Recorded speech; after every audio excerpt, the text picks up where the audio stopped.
Okay, next news topic. We've been watching for a while now that PlayStation 4 emulation is actually happening. We've got we've got the hilariously titled ShadPS4 emulator that's coming out, and I think what's been quite fascinating about this is that yes, we've seen leaps and bounds in terms of what that emulator is capable of. We've gone from like games booting but not doing anything to games actually being semi-playable. It's still really early days, but there seems to be this community will to make a PC version of Bloodborne happen.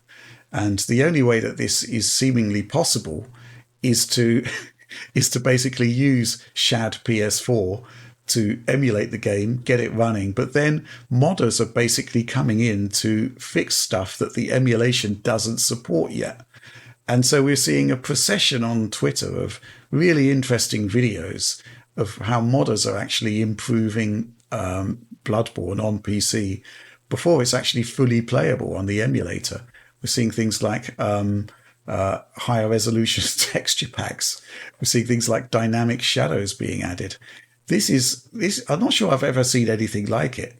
John, what's your take on it? I mean, I've been sharing some of the videos on the Slack channel, but they just keep cropping up in social media, and it's a kind of like a joyous thing to see. It's super duper impressive, and it really shows that the frothing demand for Bloodborne on new platforms has continued to increase.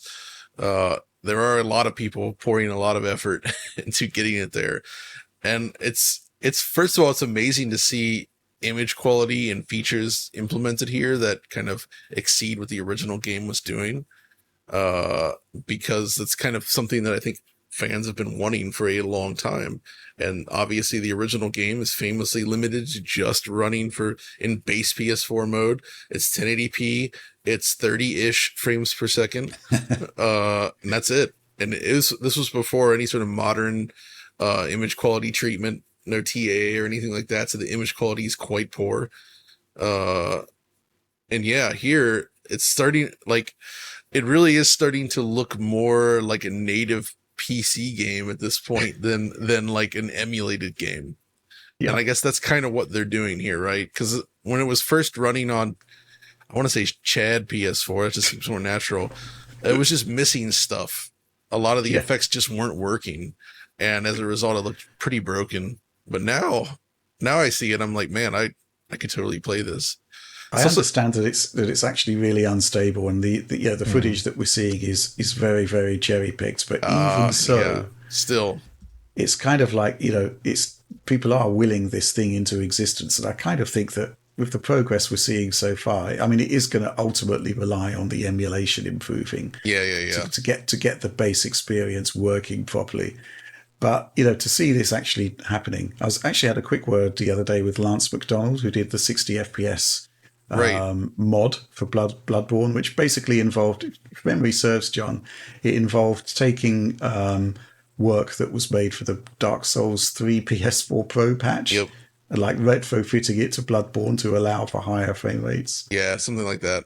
So yeah, he was kind of tickled and happy to see that his work still forms the foundation of what's happening with Shad PS4 mods to run the game higher than 30 frames per second. Oliver, have you been following this one at all? Well, I've taken a look at the various footage and pieces of content that people keep dropping on Twitter, and it does seem like a very impressive effort.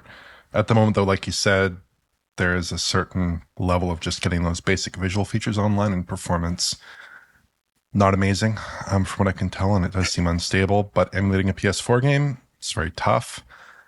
I think there is some element to this where it's like you look at the other games that people are successfully emulating on Shad PS4, and it's all like very basic 2D games, and then more complex 3D games that are totally broken. So I think the fact that this looks so much better and there's so much community interest probably does indicate that there is an extreme level of community interest in getting this game at higher frame rates, at higher resolutions, with crazy features like higher end texture packs, and maybe even like I saw people talking about like screen space ray tracing and things like that. I mean, you're kind of limited what you can do with an emulator, but you could probably push it in some pretty interesting directions there. But I mean, ultimately, like what this just tells me is that Sony needs to find a way to get a better version of Bloodborne out there. I don't know, by hook or by crook, how they'll do that. But I mean, if it's a pretty straightforward port or a remake or exactly how they do it, I think they've got to do something. And the fact they haven't feels very conspicuous at this point. Does not feel like it needs to be a huge project. I mean, I can imagine them saying, hey, we have a version of this game that's running on PS5. It's called the PS4 version, and it runs fine. And maybe they have some internal metrics that say people are continuing to buy this game. People are continuing to play it. Why do we need to make a new version? It's not analogous, for instance, the situation with Demon's Souls, where you had a PS3 game that would not run on a PlayStation 4 or a PlayStation 5, getting a new remake to PlayStation 5 that was certainly quite transformative, but in a large part existed to get that game on a console where it previously had not existed. So, yeah, I don't know what those metrics look like, but personally, if the game was ported to PlayStation 5 or PC, I would certainly be interested in playing it again. I'd certainly play a lot more if they resolve those issues. And I think critically, unlike a game like Elden Ring, which does have very notable performance issues on PS5, does have very notable performance issues across consoles and PCs, there's no way to kind of configure your way out of it with tricksy things like enabling VRR or playing the PS4 version on PS5. So it's just one of those situations where there has to be some resolution to this. Personally, I don't think the resolution to it, ultimately, the best resolution to it, is going to be to get a version of the game emulated running well. I don't think that's the ideal solution. I think the ideal solution is for somebody to step in and provide a new version of the game. But the fact they haven't, to me, at this point, starts to seem like maybe it's harder than I think for some reason. That's why when they reveal the PS4 Pro next week, presuming it happens, it's time to bust out the new Bluepoint developed remake of Bloodborne. There you go.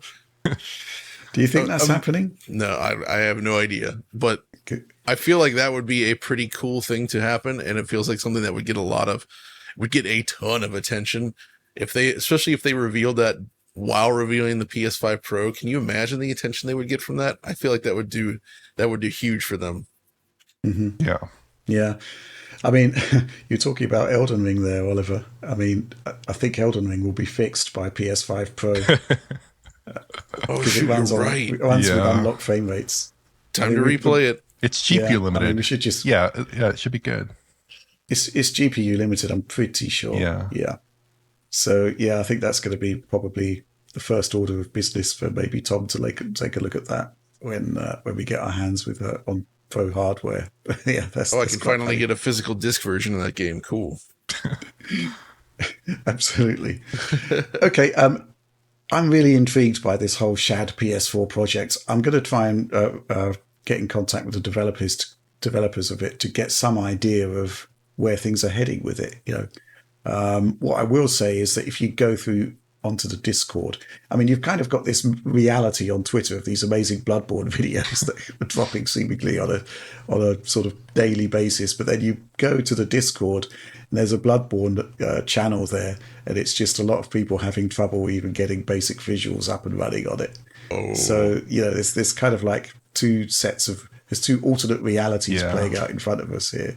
So, I really do want to find out more about ShadPS4 and how it actually works. I mean, fundamentally, the PS4 is an x86-based computer, and it's just using its own custom APIs.